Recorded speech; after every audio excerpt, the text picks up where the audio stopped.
পুরুষেরা মসজিদে চলে গেলেন, নারীদেরকে আপনি বেপরদা করে পরপুরুষের কাছে কেনাবেচা করার জন্য পাঠায় দিলে। একজন তো আমাকে আজকে বলেই ফেলো, মোল্লা ভাই আমি চাইছিলাম বিবিরে মার্কেটে পাঠাবো না, কিন্তু না পাঠায় কোনো রাস্তাও তো নাই। কারণ আমি যদি কোনো কিছু কিনি 10 টাকারটা 5 টাকা দিয়ে কিনলো, আমার স্ত্রী বলে দাম দিয়ে আনছো, তোমারে ঠকায় দিছে। কথা কন না কেন? আমাদের বাংলাদেশের স্ত্রীদের একটা স্বভাব আছে, কি জানেন?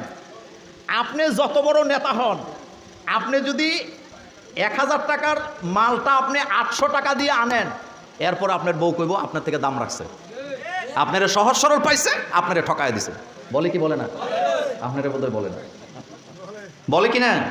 আমারে বলে, আমারে কয়েকদিন আগে আমি একটা কি কিনে আনছি, তো আপনারা সহজ সরল পাইয়া ঠকায় দিছে। তখন আমি বুঝছি যে এই রোগ সবার মধ্যে আছে না নাই। আমি কিন্তু স্পষ্ট কথা বলি, এই কারণে বললাম, আমাকে দিয়ে আমি বুঝাইলাম আপনাকে, এই রোগের রুগী আমাদের প্রত্যেকের ঘরে আছে না। অর্থাৎ এটা কি জানেন, নিজেরা মার্কেটে যাওয়ার